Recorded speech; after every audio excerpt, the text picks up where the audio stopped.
ஆளுநருடைய உரையை சபாநாயகர் திரு அப்பாவு வாசித்து வருகிறார். அதனை பார்க்கலாம். தரிசு நிலங்கள் விளை நிலங்களாக மாறி வருகின்றன. மேலும் நெல் மற்றும் கரும்பு பயிரிடும் விவசாயிகளுக்கு உயர்த்தப்பட்ட குறைந்தபட்ச ஆதரவு விலையுடன் கூடுதலாக ஊக்கத்தொகை, முழு மானியத்துடன் கூடிய மின் இணைப்புகள் போன்ற நடவடிக்கைகளால் விவசாயிகளின் வருவாய் கணிசமான அளவில் உயர்ந்துள்ளது. மேலும் தமிழ்நாட்டில் உள்ள விவசாயிகள் தேசிய அளவில் தங்களது விளைபொருட்களை விற்பனை செய்துள்ள ஏதுவாக இதுவரை 157 ஒழுங்குமுறை விற்பனை கூடங்கள் மின்னணு தேசிய வேளாண் சந்தனையுடன் நாம் இணைக்கப்பட்டுள்ளன. கடந்த 2021 ஆண்டில் இருந்து 5779 கோடி ரூபாய் மதிப்பிலான 19,60,000 மெட்ரிக் டன் வேளாண் விளைபொருட்கள் மின்னணு தேசிய வேளாண் சந்தையின் மூலம் பரிவர்த்தனை மேற்கொள்ளப்பட்டதுடன் மின்னணு பண பரிமாற்றம் மூலம் 4055 கோடி ரூபாய் வழங்கப்பட்டு 16,13,000 விவசாயிகள் பயனடைந்துள்ளனர். இவை யாவும் மின்னணு வேளாண் வர்த்தகத்தில் தமிழ்நாடு முன்னோடி மாநிலமாக திகழ்வதை உறுதி செய்துள்ளது. சிறுதானியங்களின் உற்பத்தியை அதிகரிக்கும் நோக்கில் நமது அரசு தமிழ்நாடு சிறுதானியங்கள் இயக்கத்தினை செயல்படுத்தியுள்ளது. மேலும் குறுவை பருவத்தில் குறைந்த அளவு நீர் தேவைப்படும் பயிர்களான சிறுதானியங்கள், பருப்பு வகைகள் மற்றும் எண்ணெய் வித்துக்களை மாற்று பயிர்களாக ஊக்குவித்திட பல்வேறு திட்டங்களை அரசு செயல்படுத்தி வருகிறது.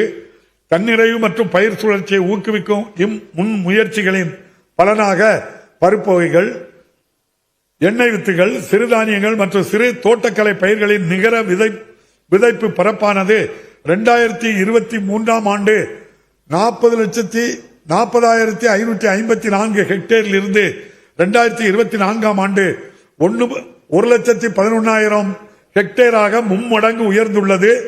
மண்ணின் உயிர்த்தன்மையையும் மற்றும் வளத்தையும் பாதுகாக்க நமது மாண்புமிகு முதலமைச்சர் அவர்கள் 206 கோடி ரூபாய் நிதி ஒதுக்கீட்டில் மண்ணுயிர் காத்து மண்ணுயிர் காப்போம் திட்டத்தை அறிமுகப்படுத்தியுள்ளார்கள்.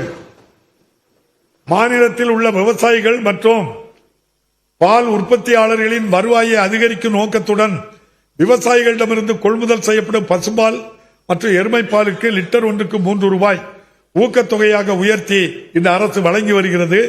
2021 ஆண்டு முதல் நுகர்வோரின் நலனை பாதிக்காத வகையிலும் தமிழ்நாட்டின் சுமார் 4 லட்சம் பால் உற்பத்தியாளர்கள் பயனடையும் வகையிலும் பால் கொள்முதல் விலை 6 ரூபாயாக உயர்த்தப்பட்டுள்ளது. வேளாண் தேவைகளுக்கான நீர் ஆதாரங்களை உயர்த்தும் பொருட்டு கடந்த 3 ஆண்டுகளில் அரசு பல்வேறு திட்டங்களை செயல்படுத்தியுள்ளது. அண்மையில் மாண்புமிகு முதலமைச்சர் அவர்களால் 1916 கோடி ரூபாய் மதிப்பீட்டில் அத்திக்கடவு அவிநாசி திட்டம் தொடங்கி வைக்கப்பட்டது. ஈரோடு, கோயம்புத்தூர் மற்றும் திருப்பூர் மாவட்டங்களில் உள்ள 24,468 ஏக்கர் நிலங்களுக்கு பயனளிக்கும் 1045 ஏரிகள் மற்றும் குளங்களுக்கு பவானி ஆற்றின் 1.5 டிஎம்சி உபரி நீரை பயன்படுத்துவதே இத்திட்டத்தின் முக்கிய நோக்கமாகும். மாநிலங்களுக்கு இடையே பாயும் நதிகளின் நீரில் தனது நியாயமான பங்கினை பெறுவதற்கு தேவையான அனைத்து நடவடிக்கைகளையும் மாநில அரசு எடுத்து வருகிறது. காவிரியின் குறுக்கே மேகதாது அணை கட்டப்படுவதை தடுப்பதற்கான அனைத்து முயற்சிகளையும் மாநில அரசு தொடர்ந்து மேற்கொள்ளும்.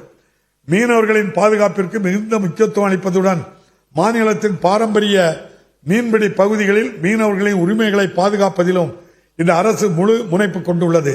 கடந்த 2021 ஆண்டு முதல் இலங்கை கடற்படையினால் கைது செய்யப்பட்ட 1219 மீனவர்களில் மாநில அரசின் அயராத முயற்சிகளின் பலனாக 1106 மீனவர்கள் விடுவிக்கப்பட்டு தமிழ்நாட்டிற்கு திரும்பியுள்ளனர்.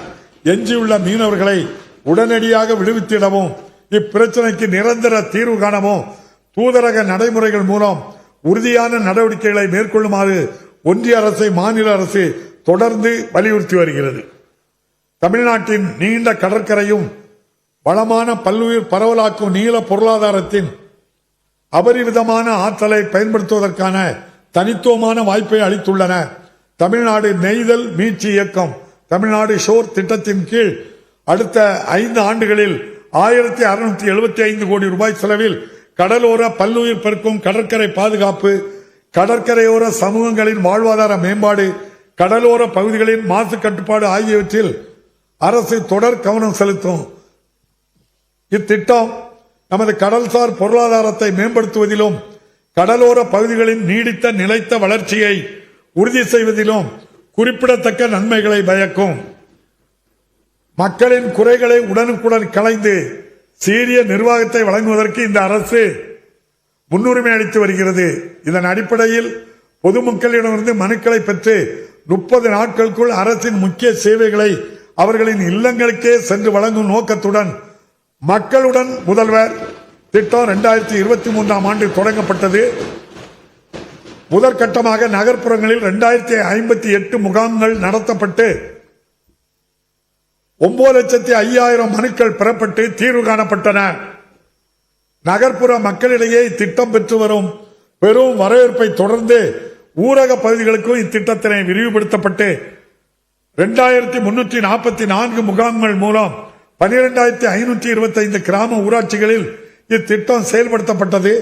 இத்திட்டத்தின் முகாம்களில் 15 அரசு துறைகளின் சேவைகளை ஒருங்கிணைத்து 44 அத்தியாவசிய பொது சேவைகளுக்கான பட்டா மாறுதல், முதியோர் உதவித்தொகைக்கு விண்ணப்பித்தல் போன்ற பல சேவைகள் வழங்கப்பட்டன. இதன் பலனாக 12,80,000 மனுக்களுக்கு தீர்வு காணப்பட்டன. மக்களுக்கு சிறப்பான சேவையை வழங்குவதில் அரசிற்கு உள்ள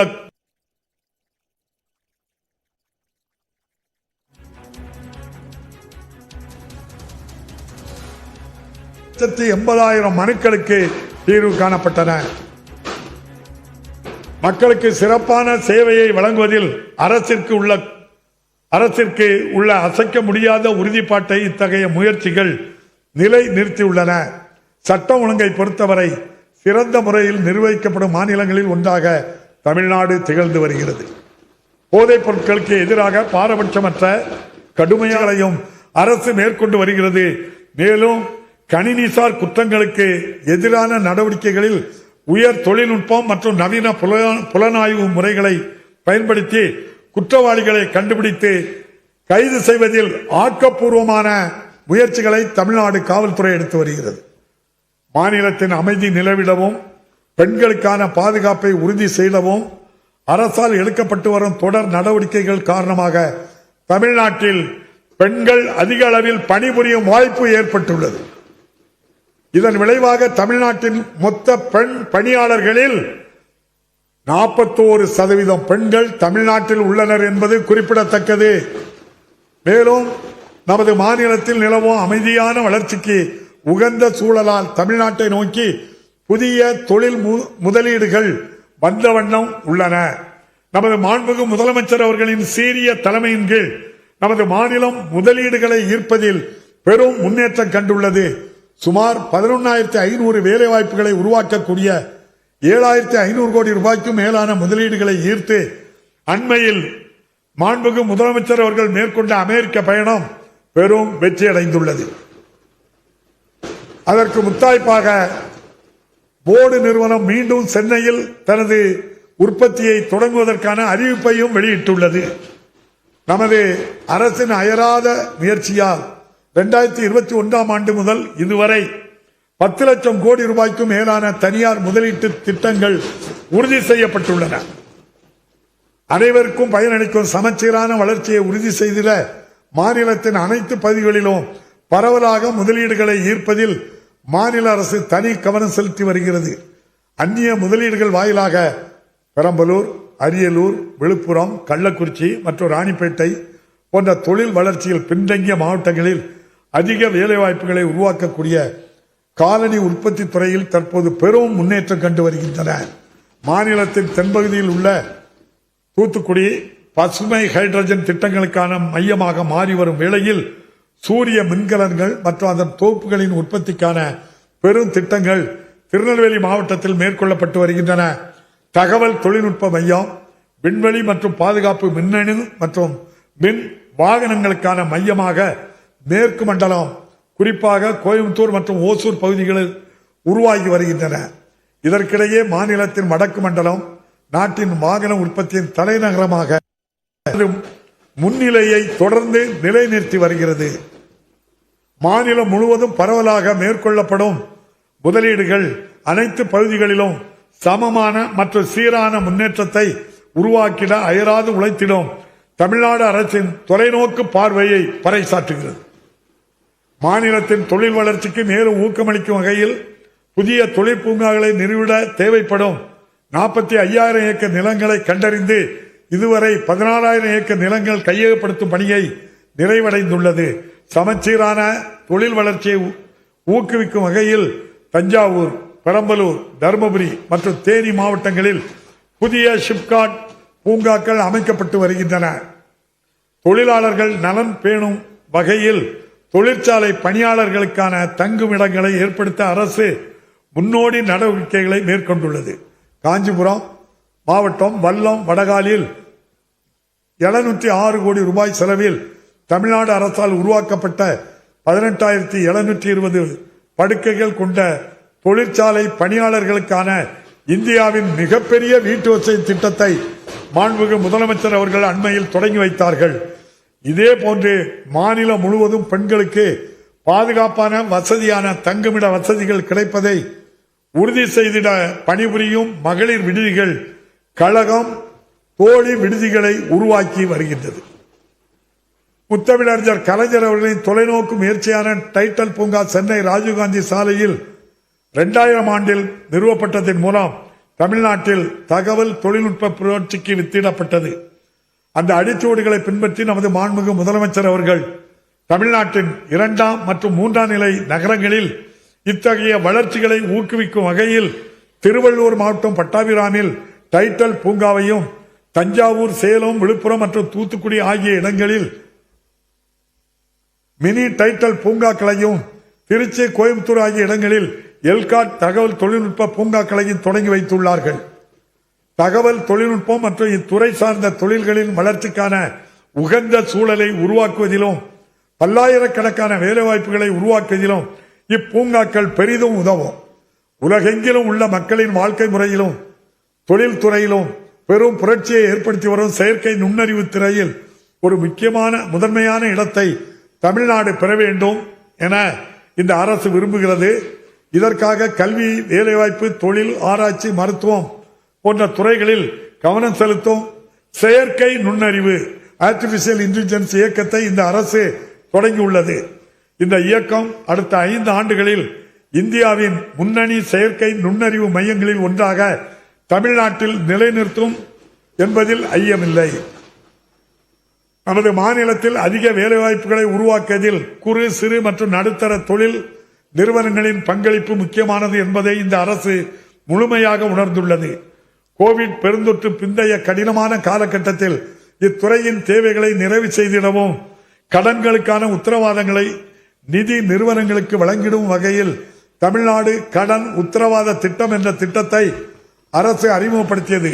இதன் விளைவாக குறு, சிறு மற்றும் நடுத்தர தொழில் நிறுவனங்களுக்கு 2023-24 நிதியாண்டில் 4,115 கோடி ரூபாய் கடனாக வழங்கப்பட்டுள்ளது. இது முந்தைய ஆண்டுடன் ஒப்பிடும்போது 100% அதிகமாகும். தமிழ்நாடு புத்தொழில் இயக்க நிதியகம், டான்ஷீன், ஆதிதிராவிடர் மற்றும் பழங்குடியினருக்கான புத்தொழில் நிதி மற்றும் தமிழ்நாடு புத்தொழில் மற்றும் புத்தாக்க கொள்கை போன்ற மாநில அரசின் திட்டங்களின் மூலம் நாட்டிலேயே அதிக எண்ணிக்கையிலான புத்தொழில்கள் ஸ்டார்ட் அப் தொடங்கப்பட்ட மாநிலங்களில் ஒன்றாக தமிழ்நாடு உருவெடுத்துள்ளது. பல்வேறு துறைகளில் அமைப்பு சாரா தொழிலாளர்களின் நலனை மேம்படுத்த அரசு சிறப்பான நடவடிக்கைகளை மேற்கொண்டுள்ளது. தமிழ்நாடு அரசின் சீரிய நடவடிக்கைகளின் மூலம் 18 அமைப்பு சாரா தொழிலாளர் நல வாரியங்களில் 2,85,000 தொழிலாளர்கள் புதிதாக சேர்க்கப்பட்டு மொத்த உறுப்பினர்களின் எண்ணிக்கை 46 லட்சமாக உயர்ந்துள்ளது. இந்த நிதியாண்டில் மட்டும் பல்வேறு நலத்திட்டங்கள் வாயிலாக அமைப்பு சாரா தொழிலாளர் நல வாரியத்தின் 6,88,000 பயனாளிகளுக்கு 576 கோடி ரூபாய் உதவித்தொகையாக வழங்கப்பட்டுள்ளது. அரசின் இத்தகைய நடவடிக்கைகள் தமிழ்நாட்டின் அனைத்து தொழிலாளர்களின் நலன் மற்றும் முன்னேற்றத்திற்கு உந்து சக்தியாக அமைந்துள்ளன. சேவைத்துறையில் முதலீடுகளை கொணர்ந்து பொருளாதார வளர்ச்சியை ஊக்குவித்திட நகர்ப்புறங்களை மேம்படுத்துவது மிகவும் இன்றியமையாதது. அதிகரித்து வரும் நகர்ப்புற மக்கள் தொகையின் தேவைகளை நிறைவு செய்யவும், நகர்ப்புறங்களில் பொருளாதார வளர்ச்சியை மேலும் ஊக்குவிக்கவும் நகர்ப்புற மேம்பாட்டிற்கு அரசு கணிசமான நிதி ஒதுக்கீடுகளை செய்து வருகிறது. நாட்டிலேயே அதிக அளவில் தமிழ்நாடு நகரமயமாக்கிய நிலையில் கலைஞர் நகர்ப்புற மேம்பாட்டு திட்டம், சிங்கார சென்னை 2.0, நகர்ப்புற சாலை மேம்பாடு திட்டம், கடல் நீரை குடிநீராக்கும் திட்டம் போன்ற திட்டங்களின் மூலம் வேகமாக வளர்ந்து வரும் நகர்ப்புறங்களில் அடிப்படை வசதிகளை மேம்படுத்தல், குடியிருப்புகளுக்கான கட்டமைப்பை மற்றும் சேவைகளை வழங்குதலை அரசு திறம்பட மேற்கொண்டு வருகிறது. சென்னையின் அனைத்து பகுதிகளிலும் சமச்சீரான வளர்ச்சியை உறுதி செய்யும் நோக்கில் தமிழ்நாடு அரசு வடசென்னை வளர்ச்சி திட்டம் என்ற இலட்சிய திட்டத்தை தொடங்கியுள்ளது. இந்த முயற்சியானது சென்னையில் உள்ள வளர்ச்சி குறைந்த பகுதிகளை மேம்படுத்தவும் மாநகரின் வளர்ச்சி பாதையில் அவற்றை ஒருங்கிணைக்கவும் முயல்கிறது. வடசென்னை வளர்ச்சி திட்டத்தின் கீழ் 6309 கோடி ரூபாய் மதிப்பீட்டில் பள்ளிகள், மருத்துவமனை கட்டடங்கள், நீர்நிலைகள், பூங்காக்கள், விளையாட்டு திடல்கள், பேருந்து முனையங்கள் போன்ற 252 பணிகள் மேற்கொள்ளப்பட்டுள்ளன. நகர்ப்புற சுற்றுச்சூழலை மேம்படுத்தி மற்ற மாநிலங்களுக்கு எடுத்துக்காட்டாக விளங்கும் வகையில் தமிழ்நாட்டில் உள்ள 18 மாநகராட்சிகள் மற்றும் 93 நகராட்சிகளில் உயிரி அகழ்ந்தெழுத்துதல் பயோ மைனிங் திட்டங்களை மாநில அரசு தொடங்கியுள்ளது. இதன் மூலம் பல ஆண்டுகளாக குவிந்துள்ள பழைய கழிவுகள் அகற்றப்பட்டு அப்பகுதிகள் பூங்காக்களாகவும் பசுமை பகுதிகளாகவும் உரையில் இடம்பெற்ற அம்சங்களை சபாநாயகர் அப்பாவு அதில் அவர் வாசித்த அந்த காட்சிகளை பார்த்தோம். தொடர்ந்து சட்டப்பேரவை சார்ந்த நிகழ்வுகளை சிறு இடைவேளைக்கு பிறகு தொடர்ந்து பார்க்கலாம்.